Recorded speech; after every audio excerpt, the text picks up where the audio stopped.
آپ کے گاؤں دیہاتوں کے جو مولویان صاحبان ہوتے تھے وہ ٹپے آ کے گاتے تھے آپ کی شادیوں میں. تو پنجابی منانے کا مطلب یہ ہے کہ وہ سکھ ہو تو بھی منائے گا, ہندو ہے تو بھی منائے گا, مسلمان ہے تو بھی منائے گا. کلچر جمہوری ہوتا ہے, کلچر حجرے کے اندر فیصلے کرتا ہے. تو اس نے جنگیں لڑی, انگریز کے خلاف بھی لڑی, مغلوں کے خلاف بھی لڑی, اور اس نے وہاں کے بزرگوں سے پوچھا دلہا بھٹی کے بارے میں. وہ کہتے ہیں نہیں یہ ایسے ہی خیالی کردار ہے. آپ کے اس دوسری طرف کا جو پنجاب ہے وہاں کی ثقافت, وہاں کی تہذیب آج بھی زندہ ہے. وہاں کا آرٹ, وہاں کا کلچر, وہاں کی شاعری, وہاں کا کتاب, وہاں کا وزڈم, وہاں کی کتاب, وہاں کی سیاست, ہر چیز ترقی کر رہی ہے. وہ لوگ راج کر رہے ہیں. وہ لوگ اپنا ہر چھوٹا چھوٹا تہوار جو ان کا کسی زمانے میں ہوا کرتا تھا وہ اب ایک بہت بڑا تہوار بن چکا ہے, اور یہاں تک کہ پورے ہندوستان کے لیے وہ ایک تہوار بن گیا ہے. ٹھیک ہے. دلہا بھٹی کے انتقال کے اوپر جو لوہڑی کی ایک ثقافت منائی جاتی ہے, آپ اس المیہ کو دیکھیں, ہر سال ہندوستان کے پنجاب میں منائی جاتی ہے. پاکستان کے پنجاب میں اس کو غلط سمجھا جاتا ہے. اس کے باوجود سمجھا جاتا ہے کہ دلہا بھٹی جس کی یاد میں یہ رسم منائی جاتی ہے, اس دلہا بھٹی کا تعلق پنجاب کے اس حصے سے جو پاکستان میں. کون سا حصہ؟ یہ میرا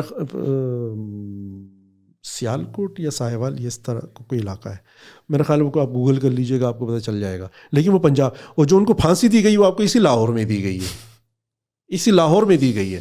اس کا گھر اسی پاکستانی پنجاب میں ہے. لیکن میں نے ایک سٹوری دیکھی بی بی سی کی, وہاں پہ رپورٹر گیا ہوا تھا بیچارہ, دلہا بھٹی کے گاؤں گیا ہوا تھا. اچھا. اور اس نے وہاں کے بزرگوں سے پوچھا دلہا بھٹی کے بارے میں. وہ کہتے ہیں نہیں یہ ایسے ہی خیالی کردار ہے, ایسا کوئی تھا نہیں. یہ تھا کون دلہا بھٹی؟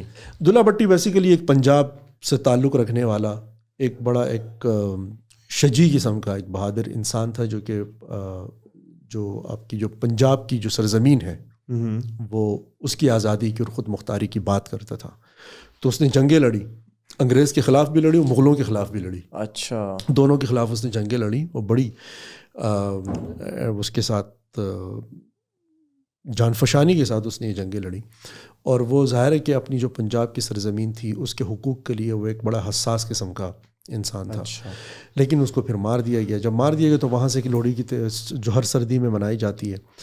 لیکن کہنے کا مقصد ہے ہم کلچر پہ بات کریں, وہ کلچر وہاں سے ختم کیا گیا. اس لیے ختم کیا گیا تاکہ آپ کے ملک کے اندر جو فیصلے ہوں وہ تحریک لبیک یا رسول اللہ کے جو نمائندے آپ کے گاؤں دیہاتوں میں بیٹھے ہوئے وہ کریں.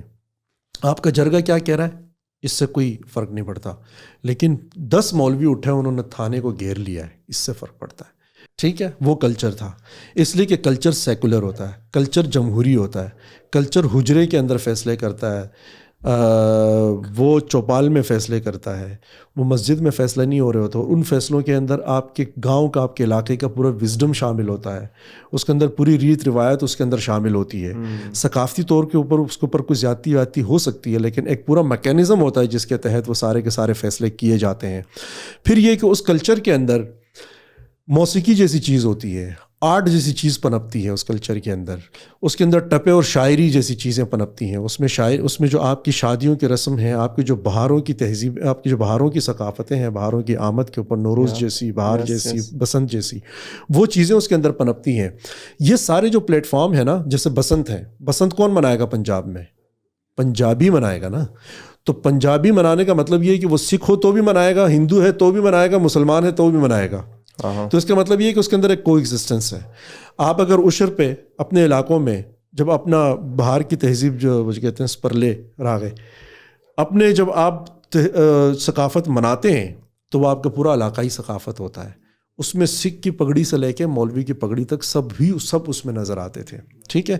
یہ ہمارے سامنے کی بات ہے کہ ہمارے بچپن میں آپ کے گاؤں دیہاتوں کے جو مولویان صاحبان ہوتے تھے وہ ٹپے آ کے گاتے تھے آپ کی شادیوں میں. وہ آ کے آپ کی شادیوں میں آپ کے ساتھ جو نا تھوڑا بہت اتڑ کر لیا کرتے تھے. وہ آپ کا شعر کہتے تھے, وہ اپنی زبان پہ اصرار کرتے تھے, وہ ان جرگوں کو مانتے تھے, وہاں پہ فیصلے کرتے تھے. تو انہوں نے اپنے کلچر کے اندر مزیدار بات یہ ہوتی ہے کہ مسجد ایک طرف ہوتی ہے, حجرہ دوسری طرف ہوتا ہے. یعنی پارلیمنٹ جو ہے وہ سپریم ہوتی ہے, اور مسجد جو ہوتا ہے وہ اس کے نیچے ایک ادارہ ہوتا ہے. جیسے پارلیمنٹ ہے, نیچے GHQ ہے. صحیح ہے. ایسے ہی آپ کے گاؤں کے اندر حجرہ ہے, اس کے نیچے مسجد ہے. ٹھیک ہے. ٹھیک ہے.